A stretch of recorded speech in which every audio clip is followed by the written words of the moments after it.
Segundo livro das Crônicas, capítulo 30, versículo 27. Vamos falar hoje sobre oração. Segundo Crônicas, capítulo 30, versículo 27. Se você já abriu, acompanha comigo. Então os sacerdotes e os levitas se levantaram para abençoar o povo. A sua voz foi ouvida e a sua oração chegou até a santa habitação de Deus, até aos céus. Olha que interessante a gente perceber nesse texto, um texto que fala de uma reforma espiritual muito importante, num período em que necessitava-se dessa reforma. Estamos falando aqui do período do rei de Israel chamado Ezequias, num período em que as sucessivas reinações dos reis anteriores a ele, especialmente o seu pai, e o modo como tudo aqui foi se encaminhando para que as pessoas estivessem deixando de lado a adoração de Deus, ou até continuando a adorar a Deus, mas de modo sincrético, adorando a Deus e adorando aos deuses falsos, adorando a Baal, a Asherá, adorando até a Moloque, um deus que exigia sacrifício de crianças. E esse sincretismo religioso foi trazendo ruína aos sucessivos reis de Israel após os reinados de Davi e Salomão, com o reino unificado. Então, após Salomão, o reino se dividiu, o reino do norte, o reino do sul, especialmente o reino do norte caiu em total, completa apostasia, e o reino do sul foi tendo sucessivos reis bons e maus. Isso, claro, na perspectiva da Bíblia, na perspectiva daquele que estava fazendo tudo que fosse agradável ao coração de Deus. Ezequias foi finalmente um rei que agradou muito ao coração de Deus. E no seu período ele foi um rei reformista, trazendo de volta a adoração ao Senhor, ao rei único de Israel, e esteve então colocando por terra os altares aos deuses pagãos, aos deuses falsos. E é interessante a gente perceber que na história do rei Ezequias ele passou por 4 crises. Foi vencedor em 3. Na última crise, a quarta, ele infelizmente, spoiler aqui, né? Ele infelizmente perdeu. Mas na primeira crise que ele enfrentou, foi essa crise que estamos nos referindo nesse texto, que foi a crise da escolha, quando ele estaria escolhendo caminhar pelo caminho errado do seu pai, ou estaria caminhando um caminho diferente, um caminho abençoador, o caminho da reforma espiritual. E o Senhor o abençoou e, de fato, ele abandonou os ídolos e escolheu o caminho certo, o caminho de adorar ao Senhor. Você vai ver isso em 2 de Reis, capítulo 18, e 2 Crônicas, capítulo 28. Você vai ver essa escolha na primeira crise do rei Ezequias. Na segunda crise do rei, ele esteve enfrentando a crise da invasão da Assíria pelo rei Senaqueribe. E ele agiu corretamente. Ele se entregou a Deus em oração, não enfrentou a crise de modo político, mas enfrentou a crise de modo espiritual, com o seu coração totalmente entregue ao Senhor. E Deus deu o livramento. Você vai ver toda essa história em 2 Crônicas, capítulo 32. Deus deu o livramento. Então Ezequias pôde experimentar a bênção de Deus livrar o reino de Judá de enfrentar uma invasão assíria. Mais tarde, os assírios invadiram o reino do norte, o reino de Israel, e essa mesma bênção não aconteceu com Israel. Apenas o rei de Judá, o rei Ezequias, conseguiu a bênção de ter o livramento da invasão assíria por Senaqueribe. A terceira crise do rei Ezequias foi a crise de enfermidade, que ele também foi vitorioso.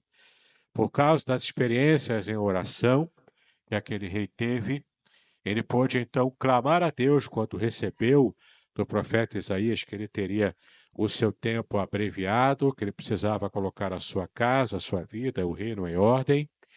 Mas então ele orou, voltado para a parede, e naquela oração, devido às experiências do rei com Deus, ele orou, e Deus lhe deu 15 anos a mais, 15 anos de sobrevida, para que ele pudesse ainda ver o seu reino e ainda ter um pouco mais de paz também no seu coração. Mas, infelizmente, o rei Ezequias, no enfrentamento da sua quarta crise, aqui ele teve uma dificuldade e aqui ele caiu. Na crise da prosperidade, durante esse tempo de vida prolongada, ele esteve, então, demonstrando orgulho. Quando o rei da Babilônia o visitou, ele foi apresentando todos os utensílios do seu palácio, do templo também. Foi com orgulho, como o pessoal diz hoje, né, sendo muito amostradinho, né? Foi apresentando tudo, foi mostrando tudo, foi se orgulhando, foi partindo para essa atitude de ostentação diante de um outro reino, um reino que ele não conhecia as intenções futuras, e de fato, depois que o rei Ezequias morre, não muito tempo depois, aquele mesmo reino da Babilônia, quando Isaías fala profeticamente ao rei, dizendo: Olha, tudo que você mostrou para a Babilônia, pois é, mais à frente eles vão vir aqui, vão tomar tudo e você não vai ver, mas eles vão levar isso aqui para o cativeiro da Babilônia. E de fato foi o que aconteceu. Tudo o que Ezequias mostrou no seu rompante de orgulho, ele então perdeu tudo aquilo e Israel enfrentou o cativeiro babilônico mais à frente. Diante dessas quatro crises, a gente percebe aqui, na primeira delas, que é o enfrentamento correto que Ezequias teve quando ele tomou a feliz decisão de fazer o que é correto, de andar na contramão do que o seu pai havia feito, que foi um péssimo rei de Israel, de Judá, aliás, né, do Reino do Sul, Judá. Então Ezequias agiu corretamente e tomou a decisão certa.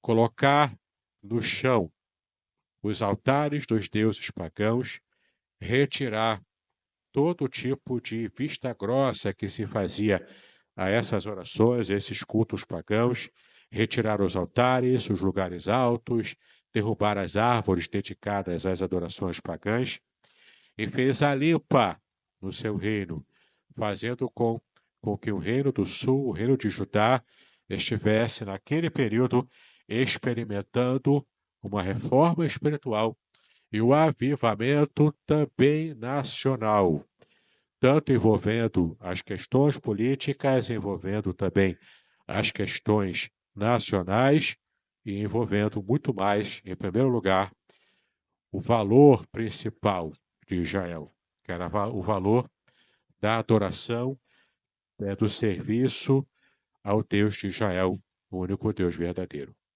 E você percebe nesse texto que a gente leu aqui, que há aqui nesse único versículo a chave para que estejamos alcançando uma vida de oração eficaz. Nossa igreja passou recentemente por uma semana de oração e temos descoberto ao longo da nossa história recente o valor da oração, o poder da oração em nossas experiências com Deus e o quanto a oração tem nos levantado, o quanto a oração tem feito diferença na vida do povo de Deus que o busca, que o adora, que o serve. E a gente já percebe aqui na primeira parte do versículo, quando diz que então os sacerdotes e os levitas se levantaram para abençoar o povo. A sua voz foi ouvida e a sua oração chegou até a santa habitação de Deus, até aos céus. Uma das partes da restauração do culto a Deus em Judá foi a restauração das festas do Senhor. E a principal festa foi a festa que Ezequias estava preparando aqui, restaurando, era a festa da Páscoa. A festa da Páscoa que os judeus haviam deixado de observar. E com todo o preparativo, inclusive o ajuste necessário para que a Páscoa fosse realizada, e embora fora do tempo, atrasou um pouquinho por causa dos diversos ajustes que tiveram que fazer, mas ainda assim Deus abençoou. E preparando tudo para a Páscoa, naquele momento, os sacerdotes e os levitas, num só coração, os sacerdotes vindo um pouco depois, ainda lentos nesse trabalho de restauração, nesse trabalho restauracionista, os sacerdotes demorando um pouquinho, mas eles também participaram e tudo foi preparado, a Páscoa foi restaurada e toda a adoração ao Senhor nesse período.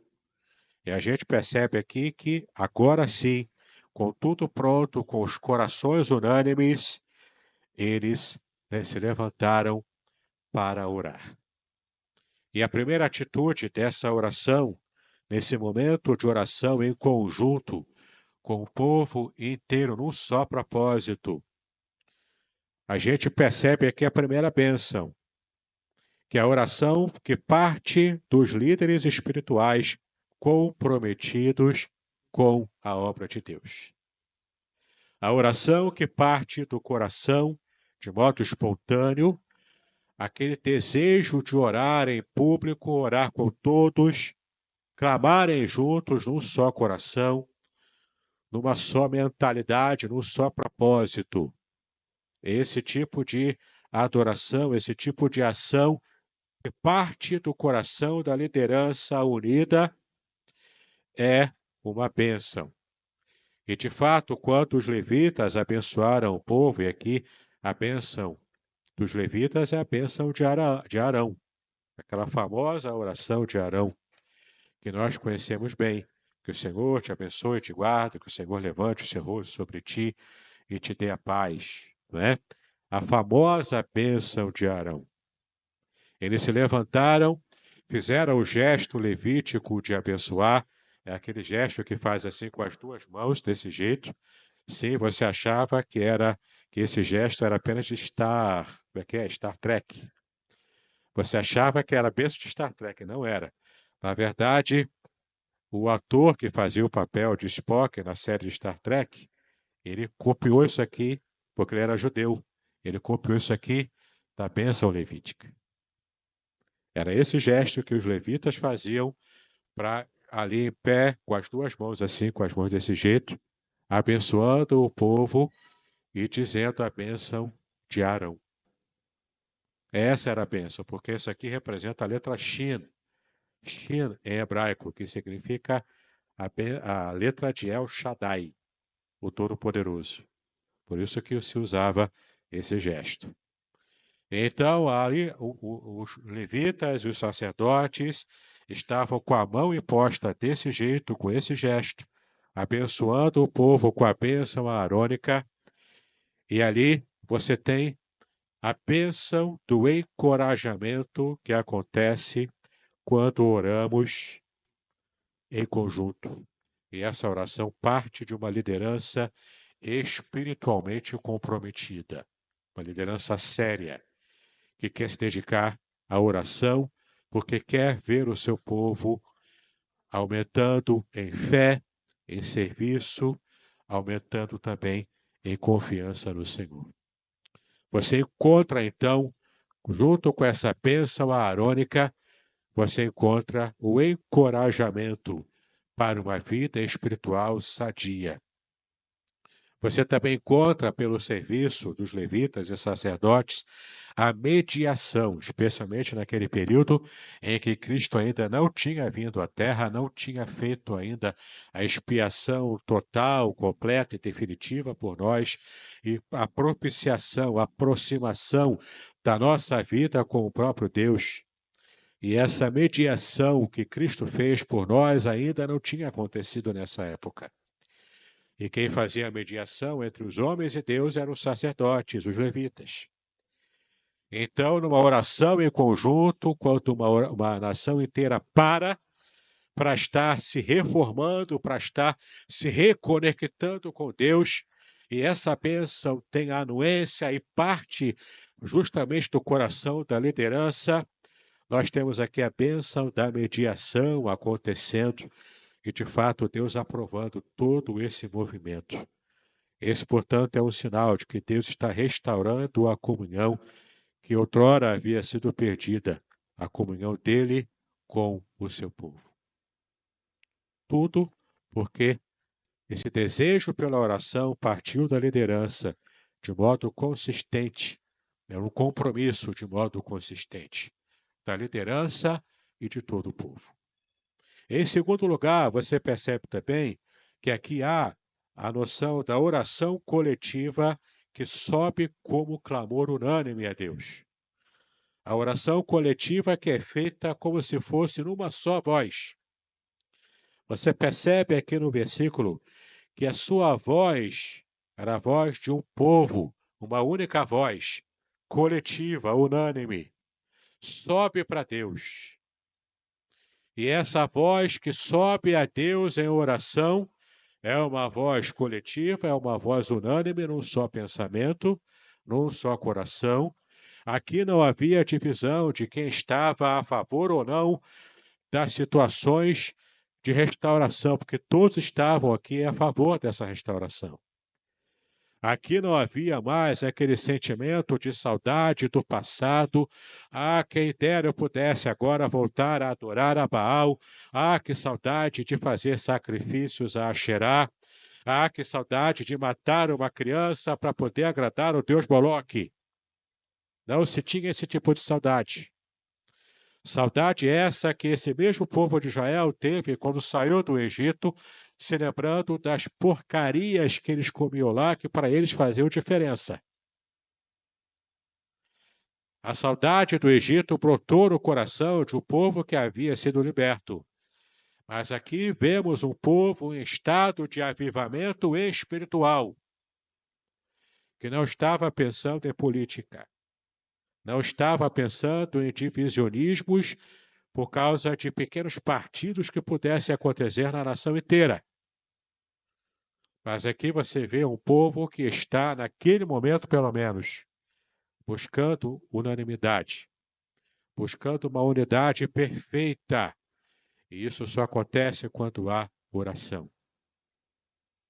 A oração une as pessoas. A oração quebra barreiras ideológicas, quebra barreiras de pensamento, quebra barreiras que possam dividir. A oração unifica corações que estavam outrora divididos, seja lá por qual motivo seja.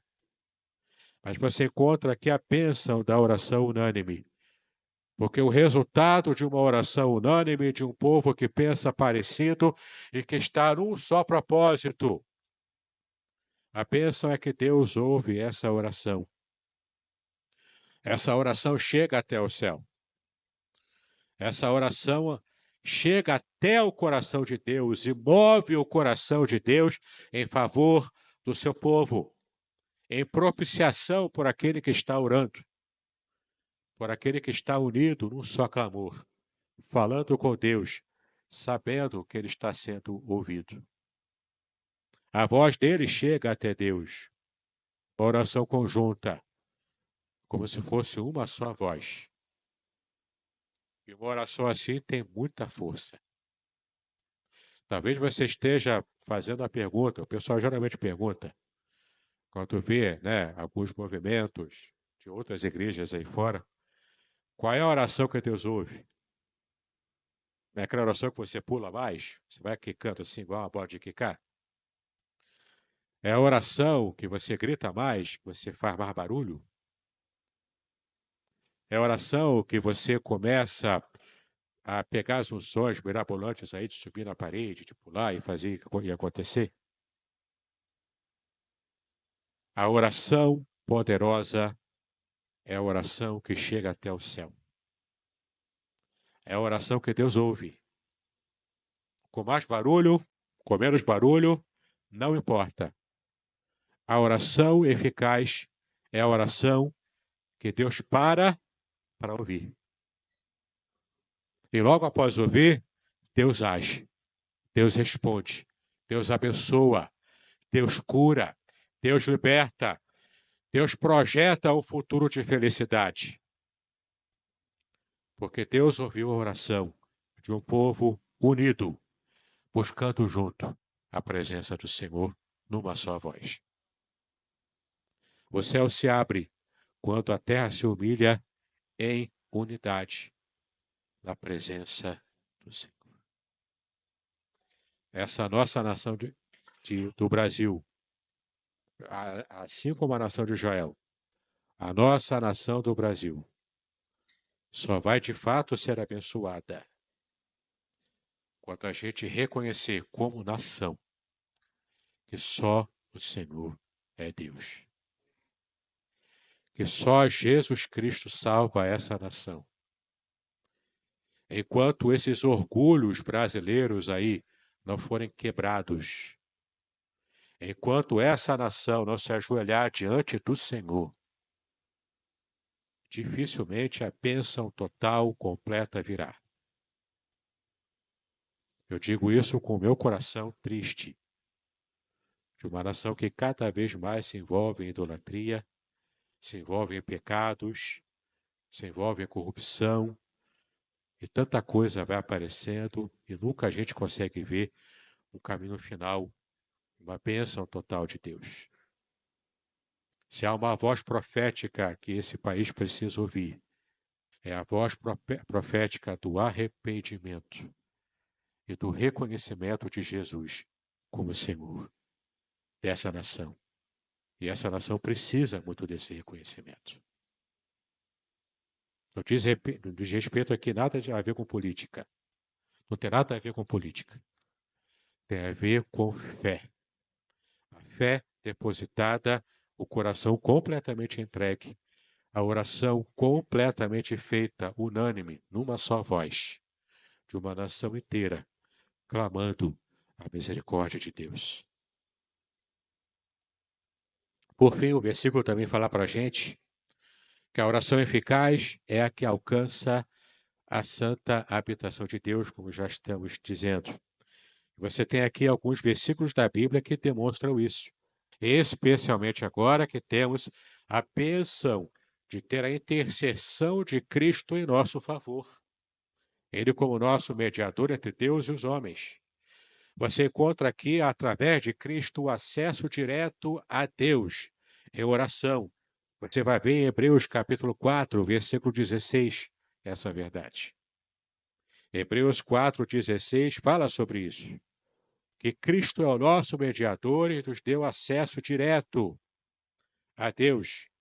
Nós também percebemos a aceitação divina quando o coração da nação está unido num só propósito, num propósito específico de se humilhar na presença de Deus, de ser abençoado por Deus. O Salmo 51, versículo 17, também diz que Deus não despreza o coração quebrantado. E essa verdade ainda está aberta para nós hoje. Se o teu coração está quebrantado, Deus vai ouvir a tua oração. Se o coração da nossa igreja como um todo é o coração, ou são corações quebrantados, Deus vai ouvir as orações que se fizerem neste local, nessa igreja. Se em algum dia o coração da nossa nação, do nosso país, reconhecer a Jesus como Senhor e se colocar na presença de Deus com o coração quebrantado, essa nação vai experimentar o melhor de Deus, a bênção do Senhor. Porque a Bíblia diz, como li também no começo deste culto, o Salmo 34, 17, que diz: clama os justos, o Senhor os escuta e os livra de todas as suas tribulações. Para fechar essa palavra, para fechar essa mensagem, eu quero dizer para você que sim, Deus ouve ainda orações hoje. Desde que as orações sejam feitas com fé, as orações feitas pelo seu povo em unidade, com reverência a Ele e com sinceridade na presença do Senhor. Sim, quando líderes se levantam, quando o povo se une, o céu é buscado, Deus responde com graça. A graça infinita, inesgotável, soberana do nosso Deus que nos ama e que tem prazer em nos abençoar. Eu quero terminar então com esse texto conhecido de você, 2 Crônicas 7:14. É o texto anterior a esse contexto de Ezequias. Mas no período de Salomão, na primeira fase dele, que era a melhor fase de Salomão, logo no começo do seu ministério, do seu reinado, na inauguração do templo, ele fez aquela oração e Deus respondeu. Na consagração do templo, Deus respondeu a Salomão e a todos os que estavam ali reverentes, adorando ao Deus que havia se manifestado com a sua glória visível e palpável, através de uma fumaça. E a resposta de Deus foi: se o meu povo, que se chama pelo meu nome, se humilhar e orar e se converter dos seus maus caminhos, eu ouvirei dos céus, sararei a sua terra, curarei a sua terra e sararei os seus pecados. A promessa do Senhor para nós, nessa manhã, é a promessa de que Ele está, sim, ouvindo as nossas orações. Desde que estejamos buscando a sua presença em unidade, em completa unidade, em perfeita união, sabendo que o Senhor está nos abençoando e está ouvindo todos os nossos clamores. Que Deus te abençoe em nome do Senhor Jesus.